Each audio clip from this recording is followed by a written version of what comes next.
Yo, color to the deaf, music to the blind. It's page 31 in D1.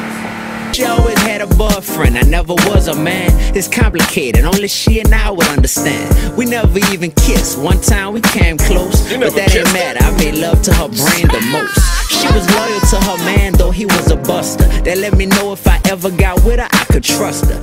A big part of what we like to do at page 31 is, connect the fans with your lifestyle and in accordance to your music. So how would you say your life relates to the music that you put out? Man, like, my life is the primary inspiration for the music I put out.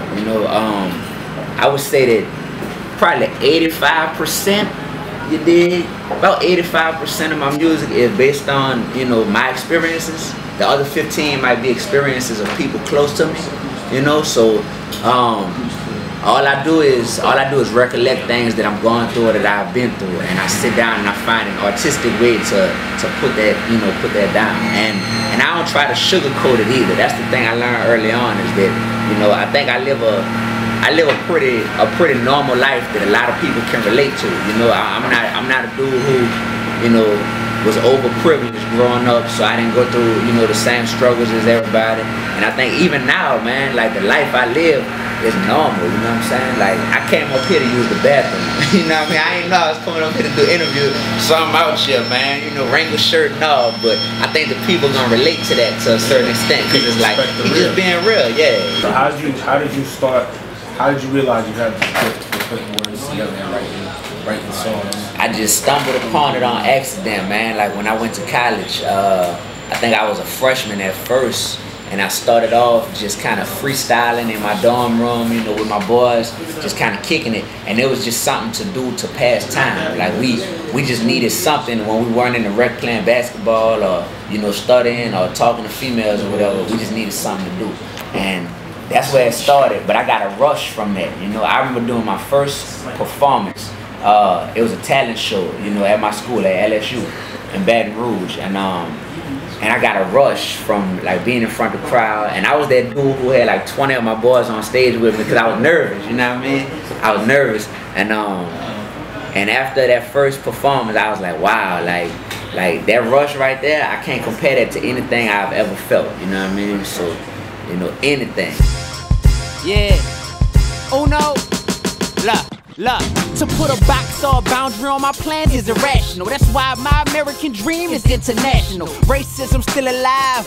So what? Take your destiny in your own hands. Blow up. So if we just went to LSU campus and said, tell us about D-1, what type of reaction do you think you can get? They'll be like, it's so funny, man. They'll be like, that's the dude who used to walk around here with his CDs and be passing them out to everybody. And like, I just was grassroots grinding, man. It wasn't even pretty. It was gritty, you know what I mean? Like, I would print them up in the dorm room, print up the CDs, write on them in permanent marker, walk out in the quad, that's where everybody hung out at, and pass them out, go to the fraternity and sorority events, pass them out, that type of stuff. The perception was, oh, he's just another dude trying to rap, nothing is professional about this, so some people would write it off.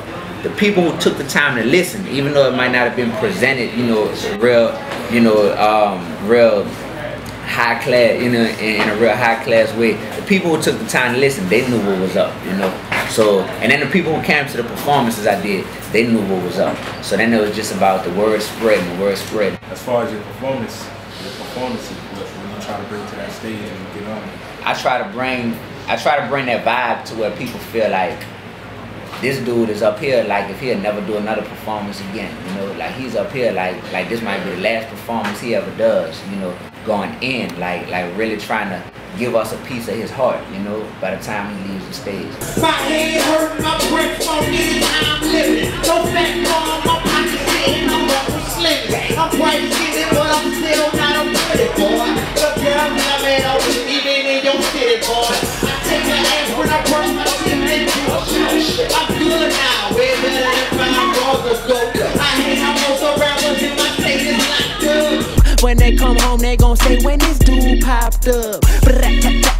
Louisiana rollin'. It's time to make the whole USC like a Trojan. And I done told them that they gon' need need protection, cause ain't no more passing on me. Straight interceptions. I don't like to just get up there and do song number 1, song number 2, song number 3, song number 4, and then go home. You know, I like to let what I'm feeling inside just come out spontaneously. You know, okay. So that might be to start talking to somebody in the crowd. That might be to tell them a story about. You know, I might talk at SOBs tonight about what happened today. You know, something that happened today, whatever it is, but just in a way that's authentic. You know, so there's no script. And sometimes on tour, I get in trouble for that. You know, because they'll say, "Man, look, man, yeah, man, you need to do this, you need to do that." I'm like, dude, I'm trying, but you know, the people connect with that. Because when the people walk out, a lot of times it's like you come to a concert and you're gonna hear a whole bunch of songs. But what else is gonna happen for you to remember, you know, something about that night? Right now, it's all about the CD that I just dropped. It's called I Hope They Hear Me, Volume 2. And that's a free album that I put out. You know, it's 18 tracks. It's all original, and I put it out. It's free all over the internet. You can go to that Piff, Live Mixtapes. The main spot is my website, Dee-1music.com. And I have the whole series, I Hope They Hear Me, Volume 1, Volume 1.5, and Volume 2, all for free download on there. And what can we get from this project? Why do we need that? You need it because it's a breath of fresh air, you know, for the music industry. Like, it's really a breath of fresh air. It's something to where, like, I call it mission music, you know. Like, anybody that's on a mission in their life, you know, to just be a better person or to fulfill their purpose, I think this is the soundtrack to making people feel like, wow, like I feel comfortable in my own skin now. You know, I don't feel like I have to drive this kind of car or, you know, have this much money to be considered a grinder or a hustler. Like, I feel comfortable in my own skin, for one, and for two, I feel like I'm being entertained as well as inspired while I listen to this. One thing I ain't tell you is I used to be a teacher. I used to be a middle school teacher, you know what I mean? Yeah, when I graduated a couple years ago. So that's also part of my inspiration behind, you know, why I go about this the way I do, you know. And it's not just like, oh, my new single is, you know, such and such, and check it out. Like, it's more than that. It's about a whole lifestyle. With the kids kind of help you connect with the fans. Yeah, it's about a whole lifestyle, you know. I realized that in being a teacher, like, I was fresh out of college. I had never taught before. I didn't even major in education. But I realized that once the kids knew that I really cared about them, that it was all gravy after that. They would listen to anything I said. Once I really connected with them and they felt in their heart, damn, Mr. Augustine really does want to see me make it, you know? So that's the same thing I try to do with my fans. D-1! D-1! Was that raw that ensued in there? Right in your life. D-1, did you join the Illuminati? Did you get signed? Remember Young Money? Let's go in. Now every rapper need to lose their deals and earn a bet. Most of them then let the industry take them and turn them wet. I be spitting from the soul so they feel you, boy. I want your ear and your heart like a million. Boy, stop snitching. That's the dumbest thing I ever heard of. That's why nobody spoke up when my dog got murdered. Everybody trying to stay true to the rules. Forget the rules if the rules was devised by fools.